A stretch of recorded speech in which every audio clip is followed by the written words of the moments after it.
Chapter 19.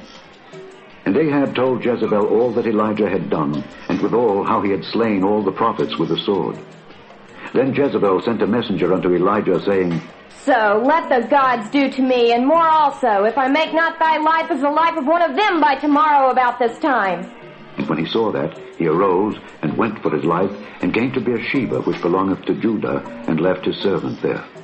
But he himself went a day's journey into the wilderness, and came and sat down under a juniper tree.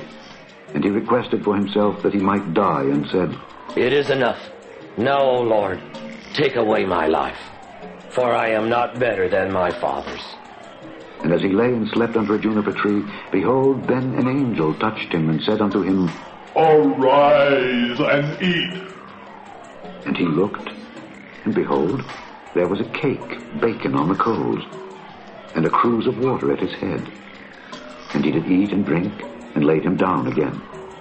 And the angel of the Lord came again the second time, and touched him, and said, Arise and eat, because the journey is too great for thee. And he arose, and did eat and drink, and went in the strength of that meat 40 days and 40 nights unto Horeb, the mount of God. And he came thither unto a cave, and lodged there. And behold, the word of the Lord came to him, and he said unto him, What doest thou here, Elijah? And he said, I have been very jealous for the Lord God of hosts, for the children of Israel have forsaken thy covenant, thrown down thine altars, and slain thy prophets with the sword. And I, even I only am left, and they seek my life to take it away. And he said, Go forth and stand upon the mount before the Lord.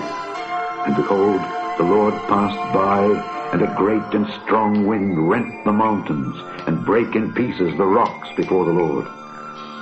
But the Lord was not in the wind. And after the wind an earthquake. But the Lord was not in the earthquake. And after the earthquake a fire. But the Lord was not in the fire. And after the fire, a still small voice. And it was so, when Elijah heard it, that he wrapped his face in his mantle, and went out, and stood in the entering in of the cave. And behold, there came a voice unto him, and said, What doest thou here, Elijah? And he said, I have been very jealous for the Lord God of hosts, because the children of Israel have forsaken thy covenant, thrown down thine altars, and slain thy prophets with the sword. And I, even I only am left, and they seek my life to take it away. And the Lord said unto him, Go, return on thy way to the wilderness of Damascus. And when thou comest, anoint Hazael to be king over Syria, and Jehu the son of Nimshi shalt thou anoint to be king over Israel. And Elisha the son of Shaphat of Abel-Meholah shalt thou anoint to be prophet in thy room.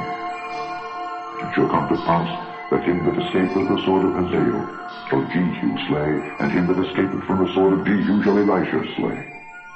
Yet I have left me 7,000 in Israel, all the knees which have not bowed unto Baal, and every mouth which hath not kissed him.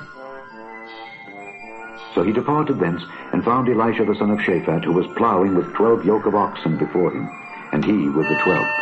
And Elijah passed by him, and cast his mantle upon him. And he left the oxen, and ran after Elijah, and said, Let me, I pray thee, kiss my father and my mother, and then I will follow thee. And he said unto him, Go back again, for what have I done to thee? And he returned back from him, and took a yoke of oxen, and slew them, and boiled their flesh with the instruments of the oxen, and gave unto the people, and they did eat. Then he arose, and went after Elijah, and ministered unto him.